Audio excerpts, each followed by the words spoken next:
E vocês já viram o Exército Vermelho de Nicolás Maduro, que falou que tinha 5 milhões de pessoas votando? Pois é, a galera que tá marchando em prol do Nicolás Maduro tem a mesma quantidade de um formigueiro, bem pequenininho. Dá uma olhada.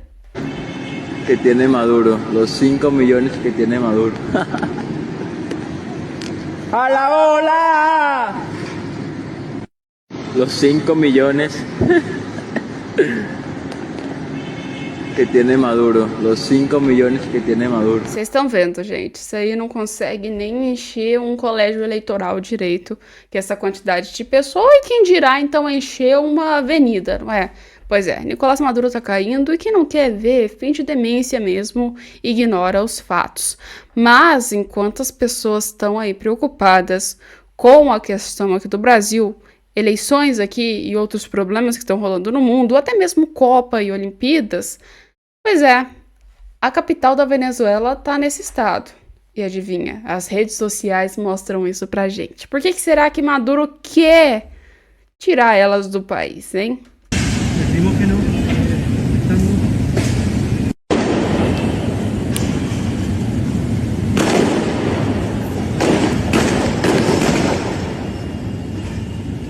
empiezan a salir muchos proyectiles de gas lacrimógeno. Los manifestantes responden con lo que tienen. Son muchos oficiales de la Policía Nacional Bolivariana. Venimos perdiendo algo que le tiraron las protestas. Sienten el aire ya, ¿verdad? Lacrimógeno, estando. Vocês estão vendo, né, gente? Isso aí é a guarda bolivariana do Nicolás Maduro que tá atacando a população e criando caos entre as ruas para que, praticamente, o povo desista de se manifestar. Mas mesmo que Nicolás Maduro use todas as forças possíveis dele, pois é, as eleições da Venezuela ainda são nítidas que quem ganhou foi Edmundo González. E aqui tá um vídeo para vocês da hora de votação, né, gente? Claramente, vou te dizer, uma verdade que veio à tona, só que alguns países preferem não ver essa grande verdade escancarada na cara deles.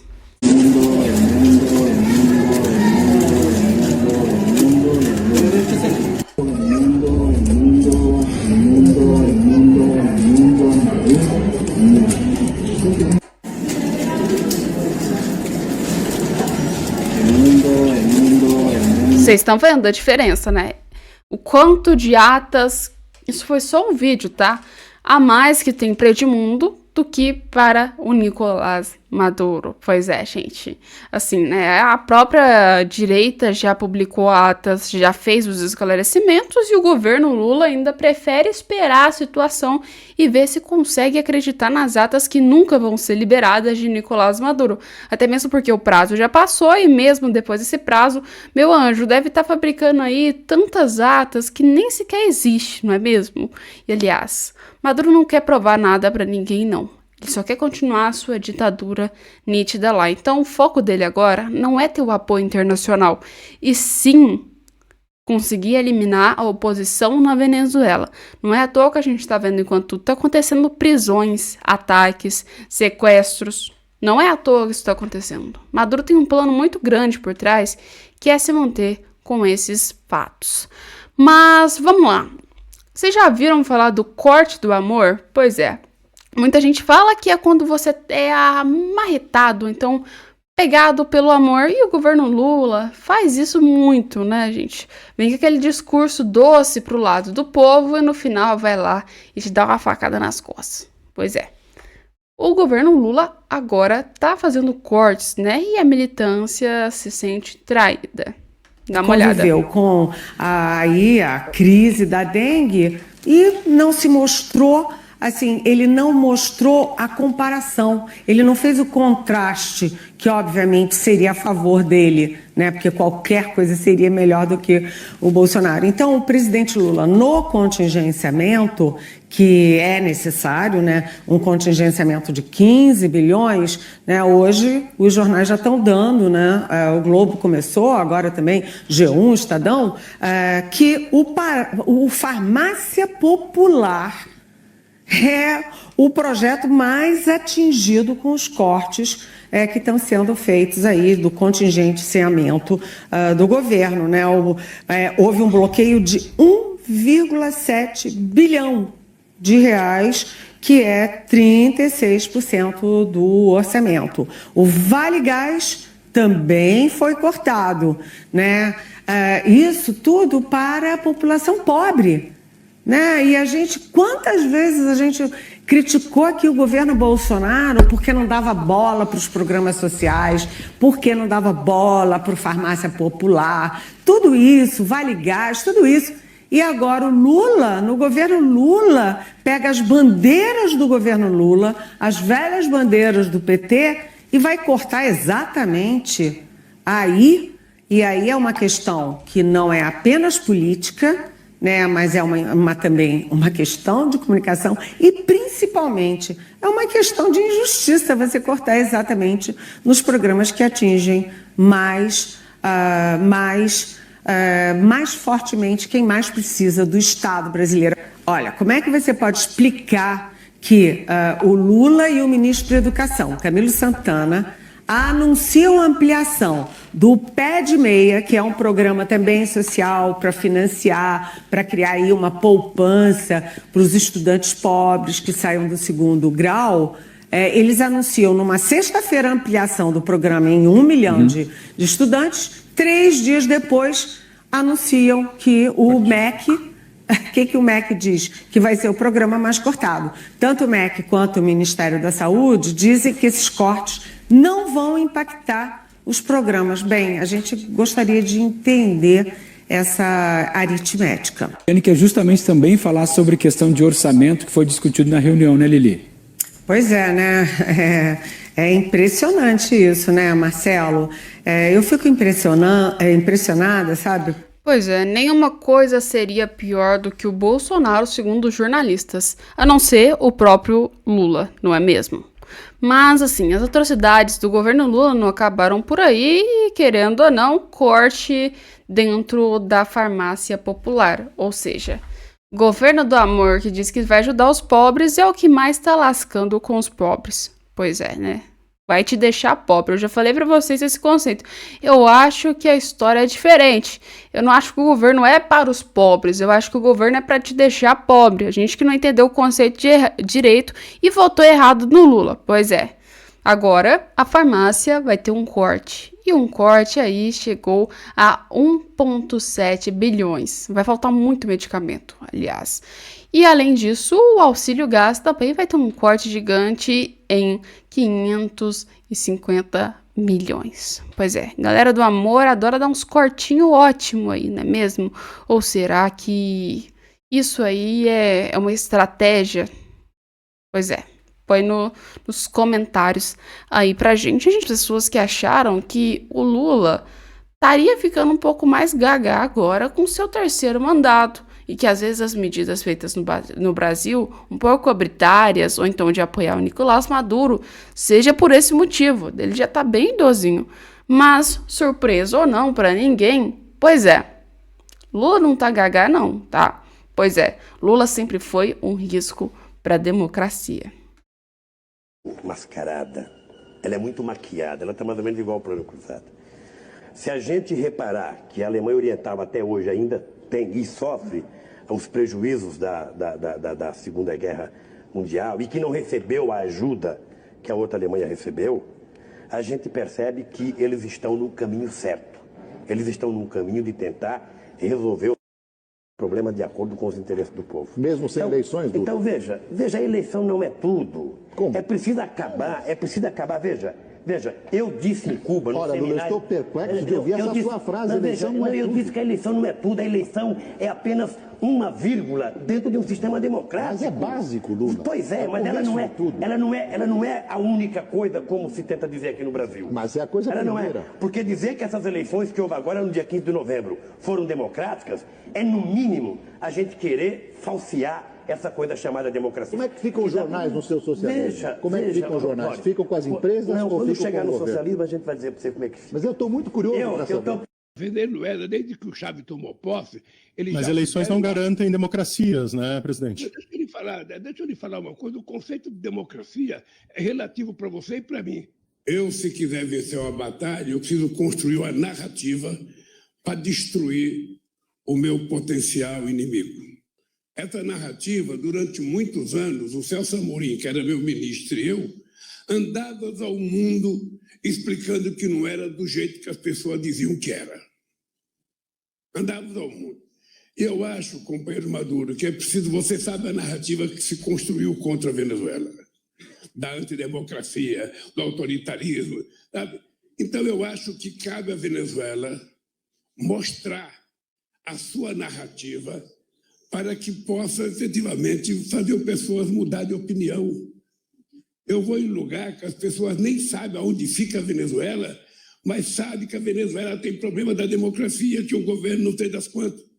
Então é preciso que você construa a sua narrativa, e eu acho que por tudo que nós conversamos, a sua narrativa vai ser infinitamente melhor do que a narrativa que eles têm contado contra você. Olha, veja, eu acho que a democracia no Brasil ela é muito incipiente e ela é muito mascarada, ela é muito maquiada, ela está mais ou menos igual ao Plano Cruzado. Se a gente reparar que a Alemanha Oriental até hoje ainda tem e sofre os prejuízos... Pois é, para quem achou que o Lula era um risco para a democracia agora no seu terceiro mandato, não, já foi desde o início mesmo. Pois é, o Lula fala sobre a Alemanha Oriental. Vamos lembrar, a Alemanha Oriental, depois da Segunda Guerra Mundial, foi o quê? Foi o lado socialista. A Alemanha foi dividida no meio, pelo Muro de Berlim. Depois caiu esse Muro de Berlim. As pessoas que estavam do lado socialista, tem até mesmo filme que explica isso, tá? Não precisa nem assim sair pesquisando. Você assistir um filme rapidinho, você já consegue ver e entender o que está acontecendo dentro dessa divisão. De um lado, as pessoas têm todos os direitos, que são aí o lado que é democrata. E do outro, as pessoas passam necessidades, não conseguem ter todo acesso às próprias tecnologias. É tanto quando eles têm eu não lembro o nome do filme para passar para vocês agora, mas tem um filme que mostra as duas realidades. Enquanto um tá com TV de tuba, aquelas grandonas, o outro já tava aí indo para um lado um pouco melhor de tecnologia do que o outro, ou seja, o lado que era democrata. E, aliás, principalmente as eleições, né? Vamos dizer, as eleições não são uma vírgula para se criar um governo. As eleições são um papel que você vai usar para escrever o seu governo. Sem esse papel, você não consegue escrever. Não é só uma vírgula. Você tem que ter uma coisa enorme para comprimir, né, para colocar o seu governo dentro. E essa aí é a democracia com as eleições. As eleições, ela é a base da democracia. Ou seja, sem as eleições não é uma democracia. E construir narrativas para destruir o seu inimigo, pois é, não teria que se dizer construir verdades ou então mostrar os fatos, porque narrativas normalmente nem sempre são verdadeiras, não é mesmo? Igual aconteceu na Venezuela, que o Lula tanto disse. Pois é, a gente ganhou aqui, apoia o Nicolás Maduro, legal, beleza, eu e o Celso Amorim vamos construir narrativas mesmo. Porque na hora que chegou para mostrar a verdade para o povo, a situação era totalmente diferente. Ou seja, todo mundo viu que era uma narrativa e uma mentira brusca. Uma das coisas que está deixando o povo bastante indignado com o governo do PT, com certeza, são os prejuízos que a Petrobras vem trazendo para os brasileiros. Ou seja, o que todo mundo achou que ia subir, ou pelo menos a gente esperava que isso acontecesse, mas não aconteceu, era que não tivesse prejuízos, e sim tivesse lucros, ou pelo menos se mantesse estável. Mas o governo Lula conseguiu trazer prejuízos para vários setores, com certeza, e ainda mais para a Petrobras. E aí o povo está realmente muito indignado com a situação que aconteceu hoje, aliás, com todo esse prejuízo dessa empresa.